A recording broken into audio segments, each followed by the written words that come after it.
Haji yang mabrur tidak ada balasan untuknya kecuali surga. Bagaimana disabdakan oleh Nabi sallallahu alaihi wasallam, "Wal umratu ila al umrah kaffaratun lima bainahunna wal hajjul mabrur laysa lahu jazaa'un illa al jannah." Umrah kepada umrah berikutnya adalah penggugur dosa antara keduanya. Dan haji yang mabrur tidak ada balasan untuknya kecuali surga. Dan di dalam riwayat yang lain, di dalam hadits yang lain, Rasulullah sallallahu alaihi wasallam bersabda, "Man hajja falam yarfud walam yafsuq raja'a ka yaumi waladathu ummuh." Barang siapa yang berhaji kemudian dia tidak melakukan kefasikan dan tidak melakukan hal-hal yang sia-sia, maka dia akan kembali seperti di hari yang dia dilahirkan oleh ibunya.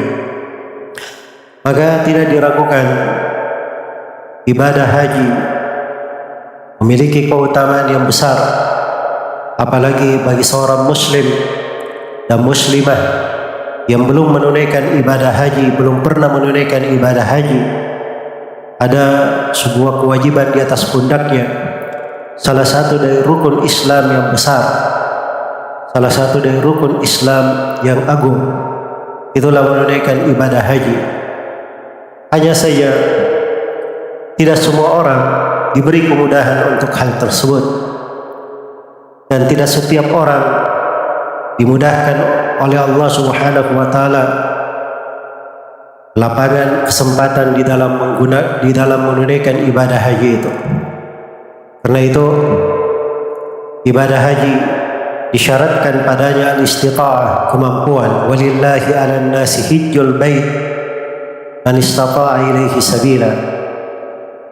Dan bagi Allah terhadap manusia kewajiban melakukan ibadah haji bagi siapa yang punya kemampuan ke sana.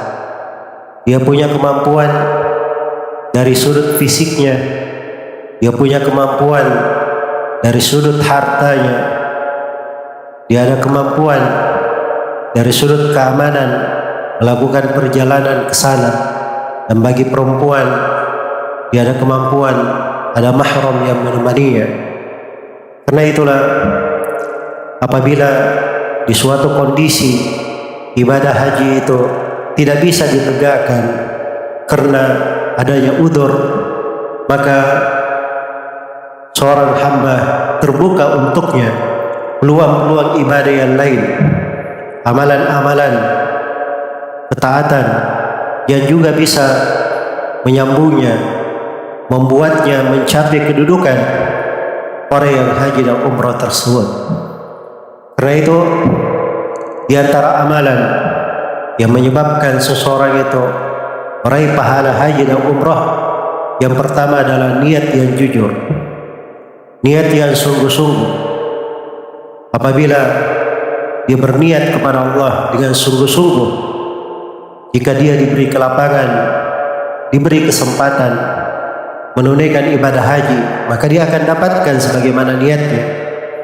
Apalagi kalau dia di tahun ini harusnya sudah berangkat berhaji, hanya saja terhalang karena ketentuan dari konsekuensi dari maslahat umum yang dipelihara di negeri-negeri kaum muslimin pada umumnya di hari ini. Orang yang berniat dengan sungguh-sungguh untuk haji, tapi dia belum punya kemampuan harta, belum ada kemampuan finansial atau kemampuan fisik, dia akan mendapatkan pahala yang sama. Rasulullah sallallahu alaihi wasallam memberi ketentuan umum di dalam hadits Umar bin Khattab riwayat Bukhari dan Muslim, "Innamal a'malu binniyat wa innamal likulli imri'in ma nawaa." Sungguhnya setiap amalan itu tergantung pada niatnya, dan setiap orang itu akan mendapatkan sebagaimana yang dia niatkan. Dan diriwayatkan oleh Imam Ahmad, At-Tirmidzi, Ibnu Majah dari Abu Kabsha Al-Anmati, dari Abu Kabsha Al-Anmari radhiyallahu anhu, Rasulullah sallallahu alaihi wasallam bersabda, "Innamad dunya li arba'i nafar." Sungguhnya dunia itu untuk 4 golongan. Ada 4 golongan yang menghuni dunia ini. 2 di antaranya kata Nabi sallallahu alaihi wasallam, abdin razaqahullahu malan wa ilman fa huwa yattaqi fihi rabbah wa yasilu fihi rahimah wa ya'lamu lillahi fihi haqqan fa hadha bi afdali al manazil. Yang pertama adalah seorang hamba yang Allah beri rezeki kepadanya berupa harta dan ilmu, maka dengan hal tersebut dia bertakwa kepada Allah, dia menyambung silaturahminya dan mengetahui bahwa pada hartanya ada hak yang wajib dia tunaikan untuk Allah Subhanahu wa taala. Maka kata Nabi sallallahu alaihi wasallam, orang yang seperti ini di kedudukan yang paling tingginya. Kemudian yang kedua, wa abidin razaqahullahu ilman wa lam yarzuqhu malan. Faqal law anna li malan la amiltu bi amali fulan fa huwa bi niyyatihi fa ajruhuma sawa. Yang kedua adalah seorang hamba yang Allah beri rezeki kepadanya berupa ilmu tapi tidak diberi harta. Namun dia berkata, andai kata saya diberi harta oleh Allah Subhanahu wa taala, saya akan berbaik, saya akan beramal baik seperti yang dilakukan oleh si fulan. Maka kata Nabi sallallahu alaihi wasallam, orang ini mendapatkan sebagaimana niatnya, dan pahala antara orang yang kedua ini dan orang yang pertama itu adalah sama. Perhatikan, dengan niatnya, di sebagian riwayat dikatakan bahwa huwa shadiqun niyah, dan dia jujur dalam niatnya. Bagaimana dia bisa mencapai derajat orang yang melakukan amalan dengan niat dia? Karena itu apabila seorang berniat dengan niat yang sungguh-sungguh dan niat yang salihah, maka itu adalah bekal yang besar untuknya. Kemudian yang kedua dari amalan yang senilai dengan haji yang disebutkan oleh Nabi sallallahu alaihi wasallam pahala seperti haji adalah orang yang menuntut ilmu.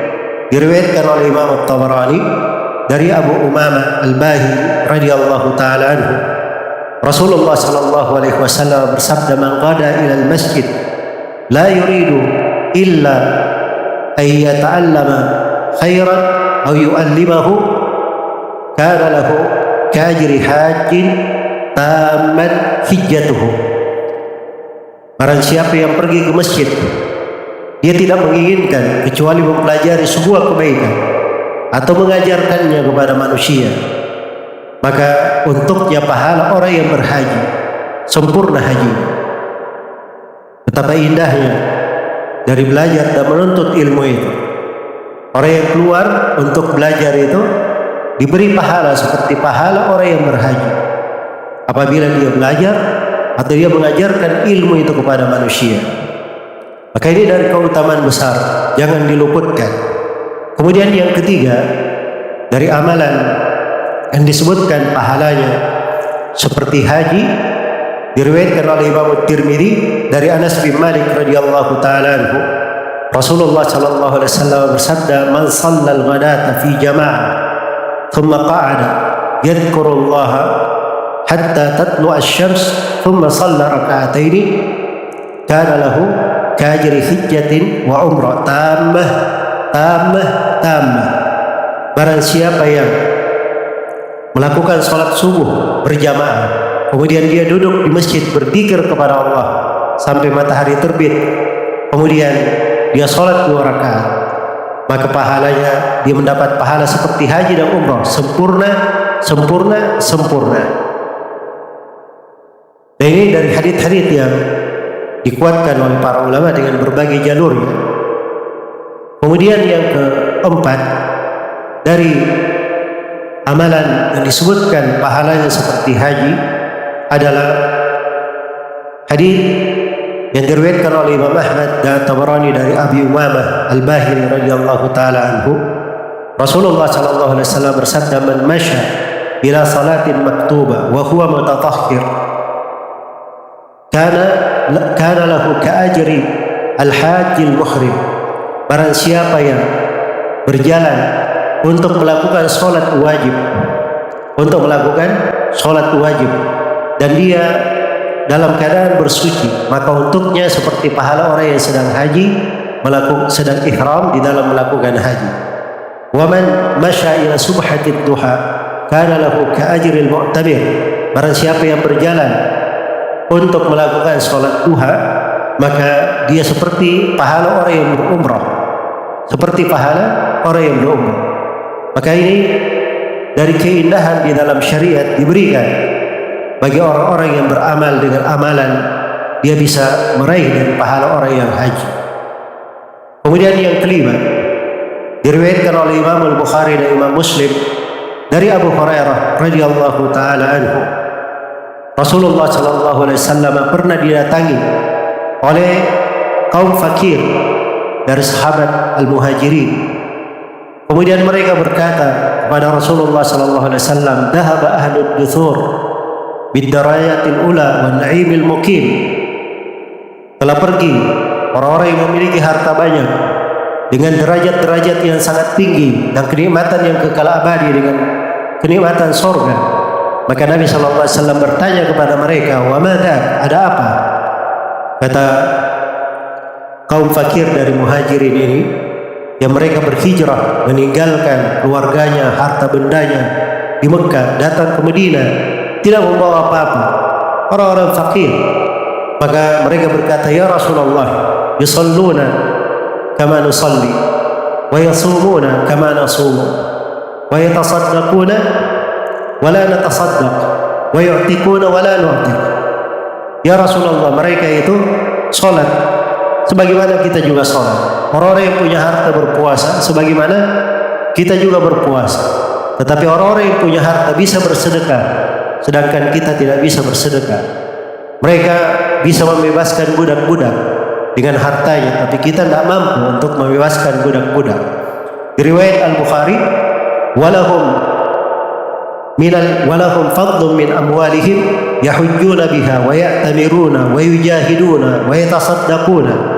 Nah, orang-orang kaya punya dari kelebihan harta, mereka bisa berhaji dengannya, berumrah, berjihad dan bersedekah.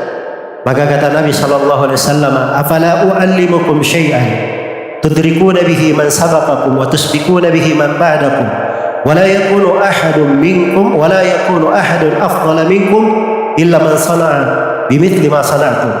Inginkah kalian aku ajari sesuatu yang kalian melampaui orang-orang yang mendahului kalian, dan kalian akan mendahului orang-orang yang datang setelah kalian, dan tidak ada yang lebih afdal daripada kalian kecuali kalau mereka juga melakukan seperti apa yang kalian lakukan.